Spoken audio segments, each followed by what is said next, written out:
Descubra como a bainha de mielina ela é afetada na esclerose múltipla e as inovações no tratamento que buscam restaurar essa proteção neural vital. Imagine que o sistema nervoso do seu corpo é uma vasta rede de fios elétricos de alta velocidade e para que esses fios transmitam sinais perfeitamente para o cérebro e para o restante do corpo, ele precisa de uma camada de proteção que isola. Na biologia humana, esse isolamento ele é conhecido como a bainha de mielina. Quando falamos sobre as doenças autoimunes, o tema de bainha de mielina e esclerose múltipla está no centro absoluto da pesquisa neurológica. A esclerose múltipla é uma condição complexa, na qual os mecanismos de defesa do próprio organismo atacam equivocadamente essa importante camada de isolamento neural, levando a uma profunda alteração física e cognitiva. Seja você um paciente, familiar ou cuidador ou profissional de saúde, compreender a mecânica dessa doença é o primeiro passo, um melhor manejo e para manter a esperança do futuro. Nesse guia completo, vamos explorar a ciência por trás da bainha de mielina e como a esclerose múltipla e compreender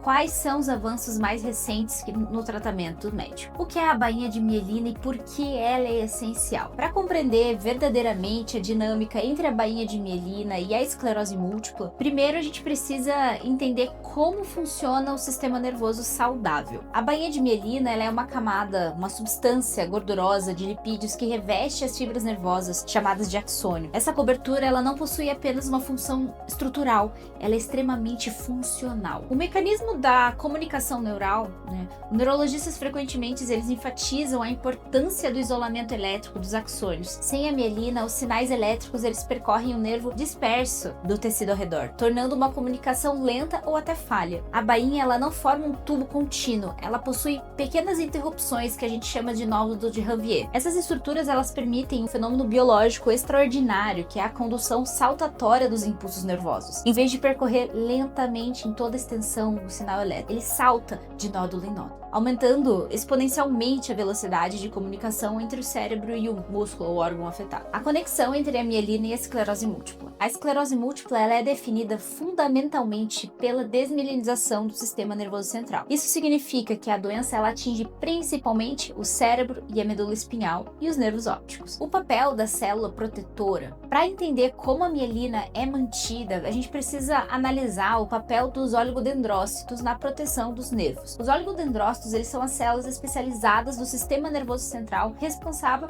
por produzir e manter essa bainha de mielina. Um único oligodendrócito ele consegue envolver até 50 axônios diferentes, oferecendo um suporte e estrutura essencial. Quando os pacientes perguntam como a esclerose múltipla afeta os neurônios, a resposta já está justamente nessa destruição tanto da mielina quanto desses oligodendrócitos. Quando a mielina ela é removida, a fibra dos nervos ela fica exposta. Sem essa proteção, o nervo ele sofre inflamação, dificuldade em transmitir sinais e pode eventualmente degenerar. Desvendando as causas, por que o sistema imunológico ataca? A ciência, a medicina passa décadas tentando identificar exatamente o que causa essas descargas, essas perdas da mielina na esclerose. O consenso atual é que a esclerose é uma doença imunomediada, embora o gatilho exato ainda permaneça desconhecido. Então, por que o sistema imunológico ele ataca os nervos? A quebra da barreira hematoencefálica, normalmente o sistema nervoso central ele é protegido pela barreira hematoencefálica. Na esclerose, os linfócitos T autorreativos eles conseguem atravessar essa barreira. Defesa equivocada.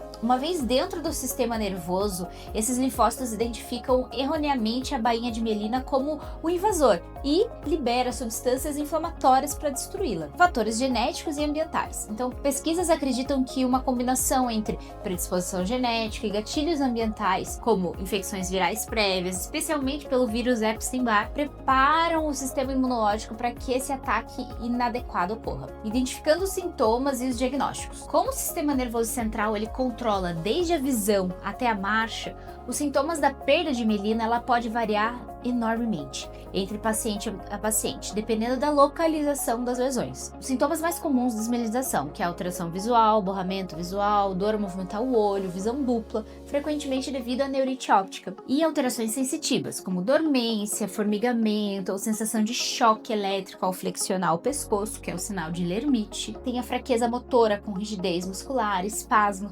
dificuldade de equilíbrio, coordenação. a fadiga, que é um cansaço profundo, incapacitante, desproporcional aos esforços realizado. Para confirmar o diagnóstico, o neurologista ele procura evidências físicas e danos na mielina, especialmente nas lesões na substância branca do cérebro. Isso é realizado principalmente através do diagnóstico de placas desmielinizantes na ressonância magnética. A ressonância magnética é frequentemente utilizada por congadolínio, permitindo a visualização direta dessas áreas inflamatórias ativas e as cicatrizes da desmielinização do cérebro da medula espinhal, diferenciando a esclerose de outras doenças semelhantes. É fundamental obter um diagnóstico preciso, pois a esclerose não é uma única doença capaz de danificar a mielina. O neurologista ele precisa avaliar cuidadosamente as diferentes esclerose múltiplas e outras doenças desmielinizantes também.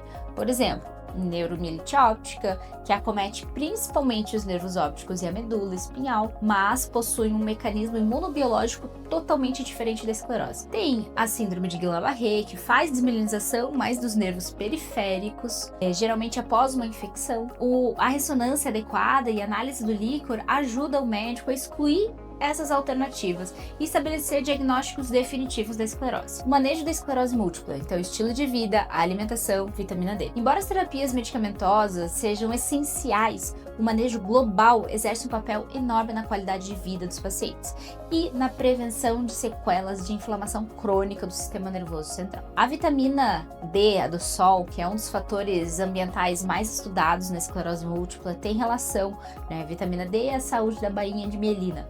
O estudo epidemiológico mostra que a esclerose ela é mais prevalente em regiões mais distantes da linha do Equador, onde há menor exposição solar e, consequentemente, menor produção natural de vitamina D. As estratégias práticas para uma saúde neurológica: otimizar níveis da vitamina D, converse com seu neurologista sobre dosar a vitamina D, suplementação adequada ainda é amplamente recomendada em pacientes com esclerose múltipla, dentro do limite, potencializando e reduzindo a taxa de surto. A dieta anti-inflamatória, então faça um plano alimentar com seu nutricionista, priorize alimentos ricos em ômega 3, como salmão, nozes, antioxidantes e vegetais frescos para ajudar a reduzir a inflamação sistêmica.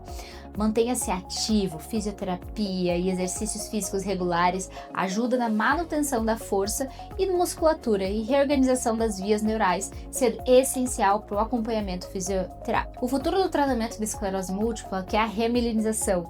Atualmente, a maior parte das terapias modificadoras de doença atuam suprimindo o sistema imunológico para impedir novos danos. Entretanto, o santo graal da pesquisa da esclerose é encontrar o tratamento capaz de estimular a remielinização. Os cientistas buscam manejos de ativar células produtoras de oligodendrócitos no cérebro, estimulando a produzir nova mielina e reparar os axônios lesionados. E os avanços promissores. Existe uma enorme quantidade de novas pesquisas sobre regeneração da mielina em tratamento atualmente, né? Fumarato de clemastina, originalmente um antialérgico, ele demonstrou um potencial de estudo clínico para estimular o reparo da mielina do nervo óptico. Terapia com células tronco, transplante autólogo de células tronco hematopoéticas também vem sendo utilizado para reiniciar o sistema imunológico inteiro, impedindo a atividade da doença em casos altamente ativos. Anticorpos monoclonais, então as pesquisas desenvolvem os anticorpos